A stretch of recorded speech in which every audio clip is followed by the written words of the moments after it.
เดี๋ยวก็ปล่อยแบบ ต้องขายใหม่ด้วยนะคะ อันนี้กดไลค์ไปอย่างมีไลค์แล้วดูสัญญาณกันโอเคไหมจะได้ให้น้องแบบสวัสดีทักทาย 1 2 3 สวัสดีครับ ครับสวัสดีครับ สวัสดีครับสวัสดีครับ แนะนำตัวหน่อย โอเคผมดิวจิรวัฒน์นะครับรับบทเป็นเคในมิสเตอร์คิวมังงะสั่งตายครับ ครับผมทีธีรเดชนะครับรับบทเป็นพัทในมิสเตอร์คิวมังงะสังตายครับ ซีรีส์มิตรภาพ ครับ เริ่มก่อนเนื้อหามันเป็นอะไรยังไง ความจริงเนื้อหาก็ตามชื่อเรื่องเลยครับมังงะสั่งตาย จุดเริ่มต้นของพล็อตนี้ก็มาจากตัวมังงะนี่แหละคือในเรื่องอ่ะมันจะมีเคที่เป็นนักวาดมังงะวาดการ์ตูนทั่วไปอย่างเงี้ยแล้วพอดีวันหนึ่งอ่ะไอการ์ตูนมังงะที่เควาดมันดันเกิดขึ้นจริงแล้วมังงะเรื่องนั้นก็เป็นเกี่ยวกับฆาตกรรมด้วยแล้วหลังจากนั้นก็มีคดีฆาตกรรมเกิดขึ้นเรื่อยๆแล้วก็ยิ่งเหมือนมังงะขึ้นเรื่อยๆมันก็เลยไปถึงกรมตำรวจทีมสืบสวนที่จะต้องมาสืบสวนตัวเคแล้วก็อยากให้ทุกคนมาติดตามกันครับว่าเรื่องราวจะไปถึงขั้นไหนครับ แล้วถูกตำรวจ ครับก็คือรับบทเป็นพัทเป็นตำรวจสืบสวนครับก็คือพอมันเกิดเหตุคดีฆาตกรรมต่อเนื่องเรื่อยๆก็เลยทำให้เรื่องมันบานปลายจนถึงหูตำรวจก็เลยต้องออกสืบกันครับจนสืบต่อไปจนรู้ว่ามันมาจากมังงะเรื่องหนึ่ง จริงๆดิวเป็นคนวาดได้ไหมหรือว่า อ๋อได้ครับก็ในเรื่องก็พยายามวาดเองเกือบทั้งหมดนี่แหละครับส่วนใหญ่ที่เป็นผลงานที่ในเรื่องเป็นผลงานเฉพาะตัวของตัวละครชื่อเคอะผมก็วาดเองทั้งหมดนะพยายามวาดทั้งหมดอะไรอย่างเงี้ยครับ จริงเหรอ ใช่ครับ จริงๆเป็นคนที่เก่งด้านการวาดอยู่แล้ว เหมือนเคยเรียนมาตั้งแต่เด็กครับแล้วก็ชอบวาดรูปมาตั้งแต่เด็กเพราะว่าคุณพ่อผมก็วาดรูปเหมือนกันอะไรอย่างเงี้ยครับก็เลยเรียนมาตอนมหาลัยก็ได้เข้าคณะที่เกี่ยวกับมัลติมีเดียก็คือวาดรูปในคอมอะไรเงี้ยตอนทีสิทธ์ก็พอดีทำมังงะพอดีก็เลยรู้สึกว่ามังงะน่าจะถนัดที่สุดอะไรเงี้ยครับ เราวาดยังไงให้มันตรงกับบทที่เขามี คือวิธีวาดให้ตรงกับบทแหละครับส่วนใหญ่ถ้าเป็นไปได้อะอยากให้พี่ชิคเขาถ่ายซีนนั้นก่อนซีนที่เกิดเรื่องก่อนแล้วพอถ่ายเสร็จเราเห็นโอเวอร์ออลแล้วเราก็จะมาแบ่งช่องถูกว่าแบบโอเคซีนนี้ เลือดหยดตรงนี้อย่างนี้เราก็มาแบ่งช่องเพื่อให้มันเหมือนในรูปเพราะว่าสุดท้ายอ่ะฉากในเรื่องอ่ะมันจะต้องเป็นแบบเอารูปมังงะมาเทียบหาแล้วพอเจอปุ๊บเป๊ะเลยอะไรอย่างเงี้ยครับ แล้วเป็นไงความเหมือนมันมาแค่ไหนกับบางฉากอย่างเงี้ยที่ต้องวาดอ่ะ อ๋อความเหมือนก็พยายามให้เหมือนที่สุดนะครับเพราะว่าหนึ่งสถานที่รูปแบบการจัดการแล้วก็คาแรคเตอร์ของเหยื่อจำเป็นจะต้องเหมือนในระดับหนึ่งเลยครับ แล้วส่งหน้าที่เลยเหรอเป็นนักแสดงนำด้วยเป็นนักวาดการ์ตูนด้วย อ๋อใช่ครับใช่ครับ ไม่ได้ส่งจบเลย หรอ ก็ได้ครับผมก็เหนื่อยอยู่ แค่สนใจไม่ใช่ร้อย ไม่รู้เหมือนกันนะอืม จริงๆมันต้องแบ่งพาร์ทยังไงบ้างเพราะว่าต้องแสดงด้วยแล้วต้องวาดด้วยแล้วตอนที่วาดอ่ะมันใช้เวลานานไหมวาดไปถ่ายไปหรือว่า ความจริงมันเคยไอช่วงที่ถ่ายเยอะมันจะเป็นประมาณนี้เลย สมมุติว่าถ่าย 2-3 วันติดอ่ะก่อนหน้าถ่ายมันจะพัก2วัน2วันนั้นนะวาดเต็มเลยมันก็จะเป็นแบบเซตแบบนี้จนผมเริ่มชินไปแล้วว่าวาดก่อนเพื่อที่ไปถ่ายอะไรอย่างเงี้ยครับ ก็คือซีนนั้นเกิดก่อนเราพอวาดเสร็จเอาสิ่งแล้วเอารูปที่เราวาดเสร็จไปประกอบ ใช่ครับแต่ว่าพี่ฉีเขาก็จะแจ้งมาว่าวันนี้ถ่ายซีนนี้สมมติถ่ายในห้องสืบสวนในจอคอมเราก็รู้แล้วว่าอันเนี้ย EP เนี้ยในจอคอมมันจะเจออะไรเงี้ยเราก็ต้องวาดส่งให้ได้เร็วที่สุดอะไรเงี้ยครับ มันไม่เหนื่อยหรอกเพราะว่าต้องท่องบทด้วยแล้วต้อง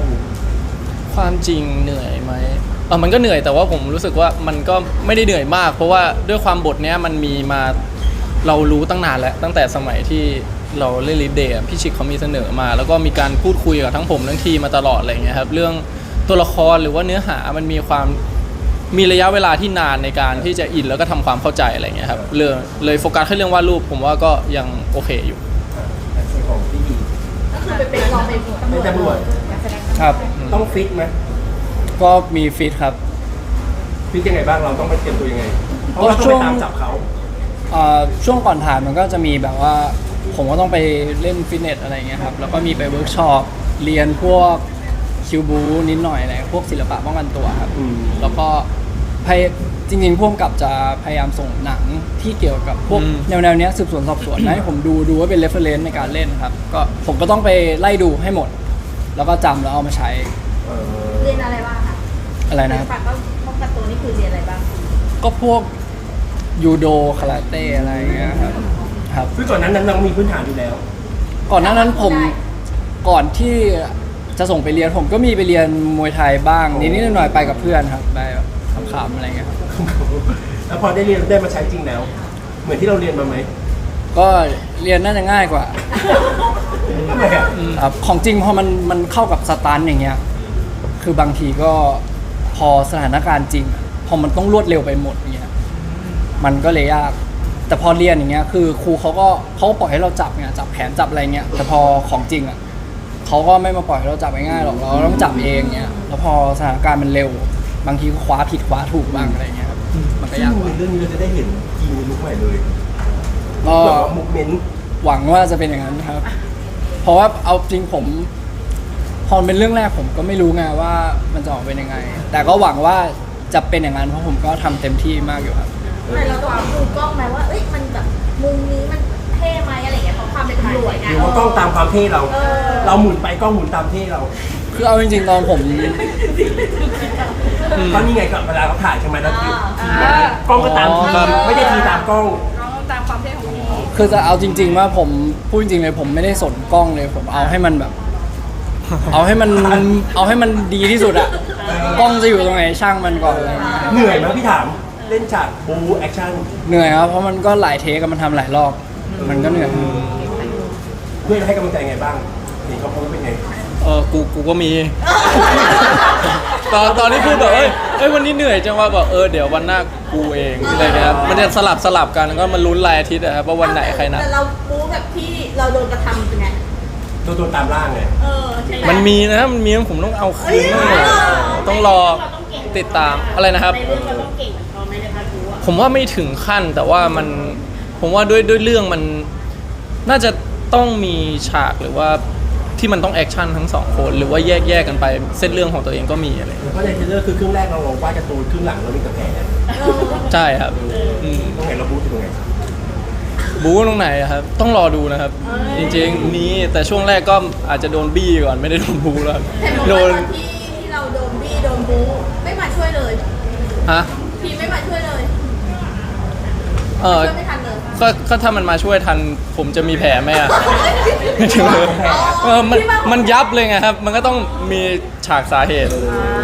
อย่างเวลาเป็นเพื่อนมันเล่นกันต้องคุยกันไงบ้างว่าเฮ้ยสู้กันหมายถึง มีไหม ให้กำลังใจไงมันต้อง ไม่ถึงคิวบูหรือว่าเล่น คือบู๊ที่กันอย่างเงี้ยเป็นเพื่อนไง จริงๆก็ไม่ได้มี ไม่ได้ ให้กำลังใจนะ ว่าก็น่าจะรู้ว่าสภาพคล้ายๆกันอะไรเงี้ยครับทำให้ถ่าย แปลว่าในเรื่องเรามีปะทะกัน ปะทะอะครับ ผมว่าผมว่าเรื่องซีนดราม่าอารมณ์อะไรน่าจะมีแน่นอนเยอะหน่อย แต่ไม่ได้มีแบบ ก็ต้องรอดูนะครับ ร่างกาย ว่ามีถึงขั้นไหน แล้วก็สำหรับซีนอื่นถึงขั้นไหนอะไรเงี้ย จริงๆวันนี้ด้วยกันเป็นเพื่อนกันทำงานมันง่ายขึ้นกว่าไหม ผมว่ามันง่ายขึ้นนะครับ ง่ายมากเลย ง่ายอะไรง่ายง่ายง่าย คือแบบว่า ความจริงผมว่ามันก็จะมีปัญหาหลักๆที่หายไปอะไรอย่างเงี้ยครับก็คือหนึ่งเรื่องเคมีแล้วก็เรื่องจังหวะการเล่นแล้วก็ความเข้าใจของตัว mood and tone ของเรื่องนี้อะไรอย่างเงี้ยครับเพราะว่าถึงโอเคเราทำกันบ้านมาดีทั้งคู่แต่ถ้าเราการมอง mood and tone มันต่างกันนะเช่นสมมุตินะครับสมมุติว่ามองเรื่องนี้เป็นแนวแบบสืบสวนคลึมฟ้าแต่อย่างบางคนอาจจะมองสืบสวนเป็นแบบเฮ้ยเหมือนมีความสดใสขึ้นมาหน่อยอะไรเงี้ยคาแรคเตอร์ที่เราทำมาพอมาเจอกันอะมันจะไม่ตรงกับมูดในเรื่องอะไรเงี้ยหรือจังหวะการพูดการรับส่งเหมือนกันอะไรเงี้ยครับอันนี้ก็คือรู้สึกว่าที่แน่ๆนะสมมุติเล่นซีนนี้เสร็จปุ๊บอะเราจะรู้ว่ามันคิดอะไร แล้วมันก็คิดอย่างนั้นจริงๆแล้วมันก็รู้ว่าผมคิดอะไร อันนี้หมายถึงความเป็นเพื่อน ใช่ค ให้ รับ เรา อืม มันเข้าใจตรงกัน ใช่ครับแล้วมันก็น่าจะไม่ใช่แค่เรื่องแสดงด้วยเรื่องพวกเพลงพวกอะไรนี่มัน มัน พอ ไป ดี ในทางเดียวกัน ครับ อันนี้จริงๆแล้วความคาแรคเตอร์มันต้องคิดยังไงบ้าง เพราะว่าทีต้องไปจับยิง หมายถึงในเรื่องคาแรคเตอร์ ใช่เพราะว่าบอกมองตาก็รู้ว่าคิดอะไรแต่ว่าเราต้องเป็นคนไปตามล่าเขา คือถ้าพอเข้าคาแรคเตอร์แล้วมันก็ต้องเป็นตามนั้นนะครับ มันก็คงแบบ เราก็คงไม่ได้มาในฟิลว่ารู้จักกันอยู่แล้วหรืออะไรอย่างนี้ เราก็ต้องเป็นคนที่ไม่รู้จักกันมาก่อน ถ้าตามในคาแรคเตอร์ในเรื่องนะครับ แต่แค่หมายถึงแบบว่าตอนเตรียมตัว อืม เราจะพอรู้ เตรียมไว้ว่า ใช่ตอน เพื่อนเราจะมาทางไหน ครับพอเล่นไปหลายๆคิวเราก็จะเริ่มรู้แล้วมันจะเริ่มแบบโอเคเข้าล็อกแล้วอะไรเงี้ย ดิวมีให้คำแนะนำไหมเพราะว่าเรื่องนี้เป็นเรื่องแรกของดิวถูกปะ ใช่ใช่ใช่ครับ ที่ต้องเล่นครบทุกองค์ประกอบ ใช่ครับ มีไหมมีแบบ ก็มีให้คำแนะนำครับ ก็แบบว่า อาจจะเป็นเรื่องบุคลิกอะไรอย่างเงี้ย ซึ่งแบบบางทีเราเป็นเพื่อนกันเราเจอกันบ่อยไงคือมันก็จะรู้บุคลิกผมว่า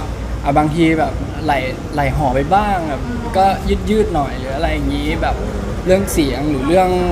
อะไรก็แล้วแต่ที่เป็นบุคลิกมันก็จะรู้มันก็จะคอยเตือน หรือไม่ก็เรื่องหนังก็จะไม่ใช่แค่พ่วงกับมันก็จะส่งมาด้วยเหมือนกันว่าแบบ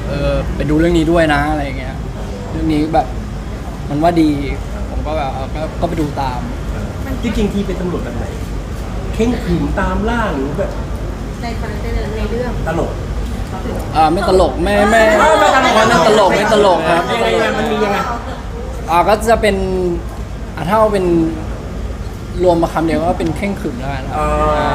ยิ้มกี่ฉาก ยิ้มไปอันนี้ได้ยิ้มอยู่2 ฉาก จากไหนบ้างจากไหนบ้าง ไม่ได้รอดูแล้วกันนะครับ ยิ้มเพราะอะไรยิ้มเพราะอะไร ยิ้มเพราะว่า พ่วงกับเขาบอก พ่วงกับ เพื่อนเราบอกไปยิงเหรอ เราเล่นต้องไปดูดิไม่งั้นมัน แล้วเขาขรึมยังไงขรึมไง อะไรนะครับ ปุ๊บรู้เลยว่าเอ้ยนี่ไม่ใช่เพื่อนเรานี่เป็นตำรวจ อ๋อก็ โดยปกติ ปกติไงเราสนิทกับเขาไง อืม เออ ใช่คืออย่างผมว่าตอนเป็นตำรวจมันน่าจะมีอะไรแบบจังหวะการพูดที่กระชับขึ้น แล้วก็เดินอะไรอย่างเงี้ยกันเสียงที่เปลี่ยนฮะ รู้สึกว่าเพื่อนเราเท่ขึ้นเลยในความแบบ ใส่ชุดติดยศ อะไรอย่าง โอ้ เงี้ย โหก็ต้องเท่ขึ้นเลยมั้ง โอ้โหมือพังด้วย ไม่ระวังเลย ไม่มันก็เท่ขึ้นจริงๆครับ อย่างในซีนอะไรอย่างเงี้ยครับก็ต้องไปรอดูผมว่าในด้วยตัวบทด้วยสถานการณ์แล้วก็คาแรคเตอร์ที่มันทำมาผมว่ามันเท่จริงๆครับตัวนี้ มีสบายใจขึ้นไหมคะเพราะว่าเรื่องแรกของเราเป็นตัวได้เล่นจบ ก็สบายใจขึ้นครับ เพราะว่าอย่างแรกเลยคือเรื่องความสนิทหรืออะไรเงี้ยที่แบบว่าถ้าสมมติเป็นคนอื่นที่ไม่ใช่เพื่อนกันอ่ะมันต้องทำความรู้จักทำความสนิทหรืออะไรอย่างงี้กันก่อน ก็เรื่องนี้มันก็จะหายไปเรื่องหนึ่งก็เลยรู้สึกว่ามันก็สบายใจเล่นด้วยกั ไม่ น ต้องละลายพฤติกรรมแล้ว ใช่ละลายพฤติกรรมใช่ครับใช่ เพราะว่าดิวกับทีมรู้จักกันดีมาก อ๋อใช่ครับสนิทกันมานานมากเลย สามารถมองตาแล้วรู้เลยว่าเอ้ยเขาคิดแบบนั้นเพราะอะไร ก็ไม่ทุกเรื่องหรอกครับ ไม่ได้ทุกเรื่องหรอวะครับ คำถามสุขุมวิทใส่หุ่นมากคำถามสุขุมวิทมาก ไม่โดยปกติเมื่อกี้ทีมไม่เถียงเลยแล้วมาเถียงกัน ใช่กลับมาที่ของตัวเองสุขุมวิทมากก็เป็นสุขุมวิทแล้วเพลงด้วยเพลงมาพร้อมกับเป็นไงเพลง อ๋อครับก็เพลงก็เห็นขอบคุณที่ทุกคนชอบนะครับความจริงมันก็จะเป็นแนวอย่างที่หลายๆคนมันอาจจะดูคล้ายๆเพลงเปิดอนิเมะอะไรอย่างเงี้ยครับซึ่งเพลงนี้ก็เป็นทีมพี่แกงส้มทำครับก็แต่ก็จะมีแบบว่าเราอยากออกความคิดเห็นนิดหน่อย เช่นแบบว่าเฮ้ยเพลงประมาณนี้อย่างนี้ประมาณนี้แล้วก็พี่แกงส้มเขาก็ทำเพลงมาอย่างดีมากๆเลยครับก็ดีใจที่ได้ร่วมงานนะครับแล้วก็นี่ก็เป็นเพลงพูดได้ไหมวะก็ถือว่าเป็นเพลงแรกของซีรีส์ คือเราต้องคุยกันก่อนไหมหรือค่อยไปเสนอพี่แกงส้มพร้อมกันหรือว่า ความจริงเหมือนอย่างที่ความจริงคนที่คุยด้วยจริงๆก่อนนะคือพี่เอกแล้วครับเหมือนตั้งแต่ตอนนี้เป็นซีรีส์เลยคือเราเหมือนพี่เอกเขาก็จะช่วยหลายๆเรื่องเลยครับก็เลยมีการบอกพี่เอกว่าน่าจะเป็นแบบนี้ในภาษาของเราเองอะไรประมาณนี้ครับก็ดีใจที่ทุกคนชอบแล้วก็นี่ก็เป็นเพลงแรกของเรื่อง Mr. Q อะครับแล้วก็อยากให้ติดตาม เพราะว่ามีหลายเพลง อันต่อๆไปนะครับ เพลงแรกชื่อคู่เราด้วย ใช่แล้วก็เป็นเพลงแรกที่ร้องด้วยกันอะไรอย่างเงี้ยครับ เพลงมีชื่อว่า โดยปกติทีมร้องเพลง เอาใครก่อนดี เพลงกับเพลง อ๋ออย่างเพลงก็ชื่อ True Color ครับโลกขาวดำ ก็คืออยู่คนละโลกกัน ความจริงโลกขาวดำมันมาจากความหมายก็คือโลกมังงะนั่นแหละ เพราะว่ามังงะมันเป็นการ์ตูนขาวดำไง แล้วในตัวเนื้อเพลงมันก็จะมีโลกขาวดำพูดถึงสีของเพลงถ้าโลกนี้ไม่มีสีประมาณนี้ครับ โดยปกติ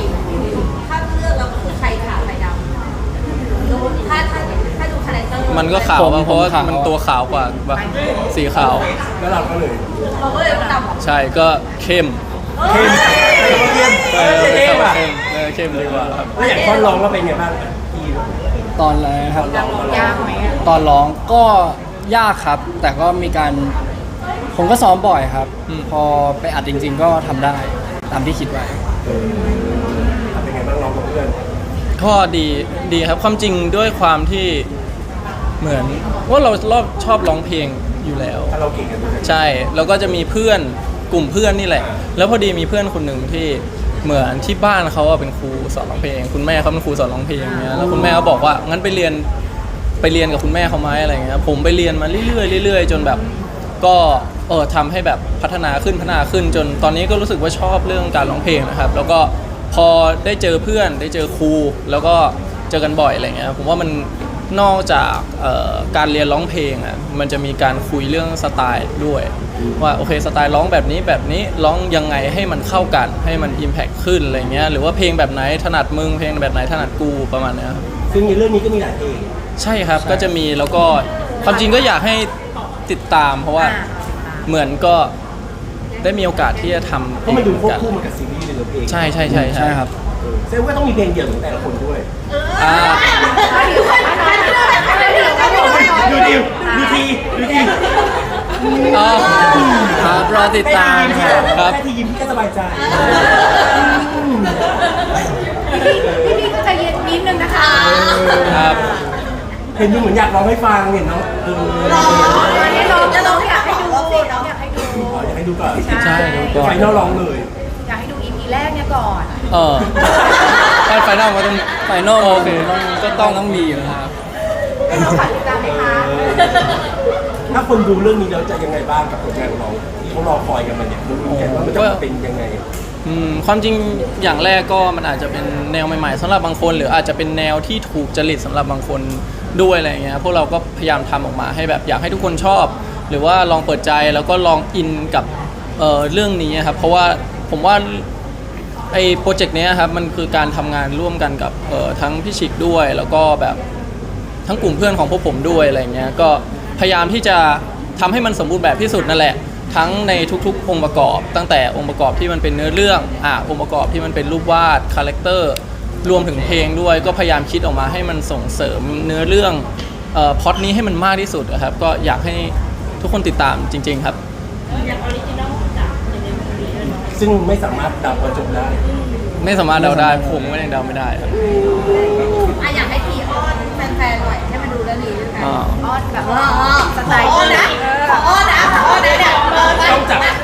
พี่ผู้ชายใช้คำว่าอ้อนแล้วนะว่า ตาสายตา ฝากทุกคนติดตามสารวัตรพัดด้วยนะครับ ทำไมสารวัตรพัดมีอะไรต้องน่าดู มีก็คิวบูมาครับ แล้วก็การแสดงของผมนะครับ แน่ต่อ แล้วก็ไม่พอ ขายเพื่อนนี่ขายเพื่อนนี่ มันยังไม่พอเหรอ อะไร โปร นะ โมทเพื่อนเราโปรโมทเพื่อนเพื่อนเราได้เป็นนักแสดงนำโปรโมทเพื่อน ก็เป็นนักแสดงนำเรื่องแรกก็ฝากทุกคนติดตามด้วยนะว่า ผลงานผมจะออกมาเป็นยังไง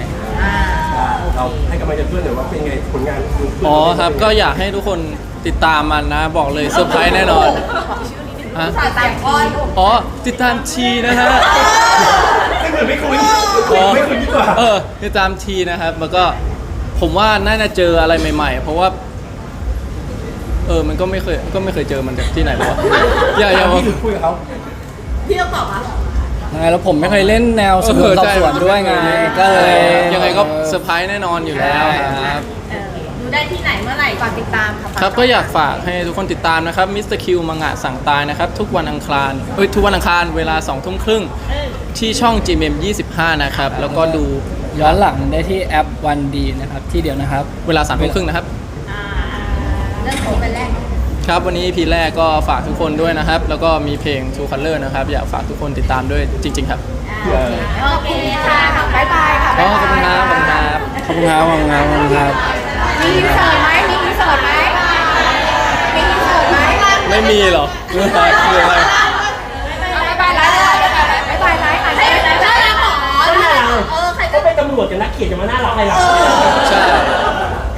เก่งใส่ ใช่ไหมใช่ไหม ไม่มีอินเสิร์ตนะงั้นเป็นภาพนิ่งนะโอเคเดี๋ยวพี่ขออนุญาตเก็บก่อนโอเคค่ะ2 หนุ่มมีเหงื่อออกไหมลูก